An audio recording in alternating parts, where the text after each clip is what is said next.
Hello, my name is Richard Clements. I teach law at the University of the West of England in Bristol. I'm also responsible for international partnerships. Well, we offer the LLB in law programme, and there's similarities wherever you study law in that there are certain compulsory subjects like contract law in the first year, land law in the second year usually. But we offer all that. We also pride ourselves on trying to provide that little bit extra. We have a sort of wide variety of options from which students can choose, anything from company law to sexuality in the law. We pride ourselves on using lots of different teaching methods, different methods of assessment, and we have lots of extracurricular activity. We like our students to get involved in various legal projects advising the public. We like our students to get involved in discussions, conducting mock trials like moots. And we have a very supportive staff, and we like to help the students along. And generally, as quite a big law department, we can provide a lot of activities for students. Right, we have 2 terms, each of which are 12 weeks long. The first one starts in September, the second one in January. In a typical week, a student would probably do about 12 hours. Most of our students do 4 main subjects. They'd have 2 hours of lectures a week in each of those, and then follow-up sessions in small groups, which we call workshops or seminars, which total up the extra hours of the week. So that's a fairly standard structure, but it can vary a bit depending on the student's year and depending on which options they've chosen.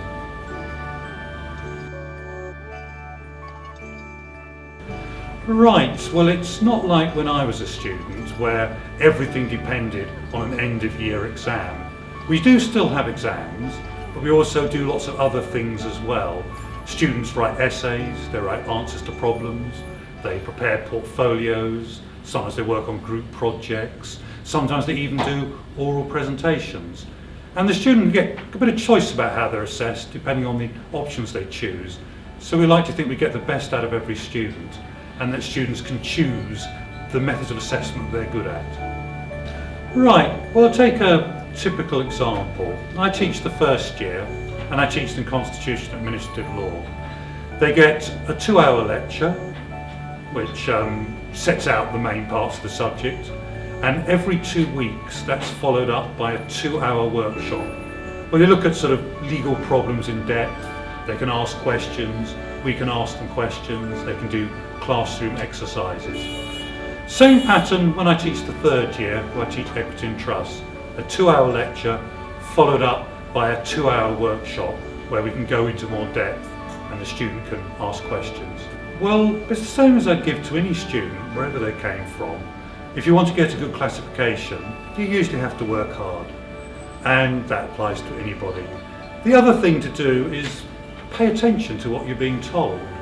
If your lecturer says the case of Smith and Jones is incredibly important, don't ignore what your lecturer says. Read that case. Also, I talked a moment ago about the small group sessions.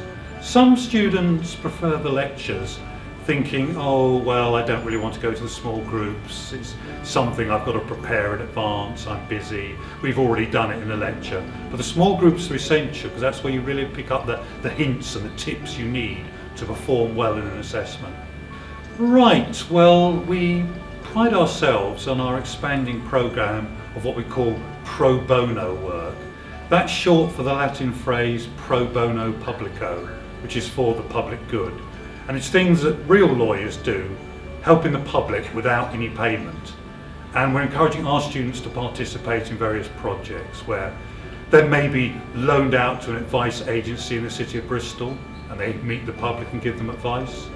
Maybe they work on legal projects such as trying to prove the innocence of a convicted prisoner. Some of them go around schools and try and tell the students there about the law and how it affects their lives. We have all sorts of things. We also encourage students who are available in their vacations to try and get a placement, maybe in a lawyer's office or maybe just in a legal environment. Lots of people do legal work in the UK. It could be a local council, it could be a company. Even a week doing real legal work can really open a student's eyes. Right, well, the advice we give to all students is to arrive in plenty of time for the start of term so they can get acclimatised. 2 weeks before the start of term, the university runs a sort of weeks-long induction course about all the things they're going to need to know in the UK. After that, we in law run a slightly briefer induction course, so they get to meet people that do various things in the law department, and also get to know how we do things, anything that's different from the rest of the university, so they're really set up for the start of term. Once term has started, they've got the international students tutor, which is me. They've also got a personal tutor, an academic who can help them, and they've also got a project called PAL, which is slang for friend, and that's really what it is, but stands for peer assisted learning, where they meet with one of their seniors, someone from their own country who is in the year above, and just advised on how things work, how we like work presented, how our assessments work, the rules of the university, and even sort of obvious things like if they're missing food from home, where they can get that in the city of Bristol. We also have one main reception centre at the university, which a student can go to, open for many hours of the day, and get advice on all sorts of things. Could be advice on a visa, advice on money, advice on anything. And that's a very good facility. Well, this is always difficult for any student, whether they come from home or abroad. If you need the money, you need the money, and that doesn't really change.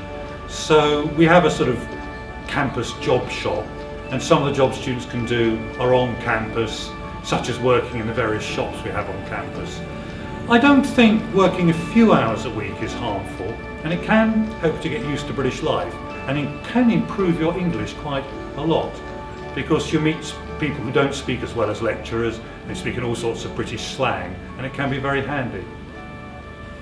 Well, they're generally very good. A lot of people who do law want to be lawyers, and back in, say, Malaysia, they have a very good chance of becoming a professional lawyer when they've got their law degree.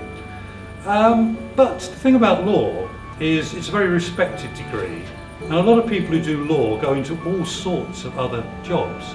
They might work in business, they might work in industry, they might work in the public service, they might work in the voluntary sector. It's a respected qualification.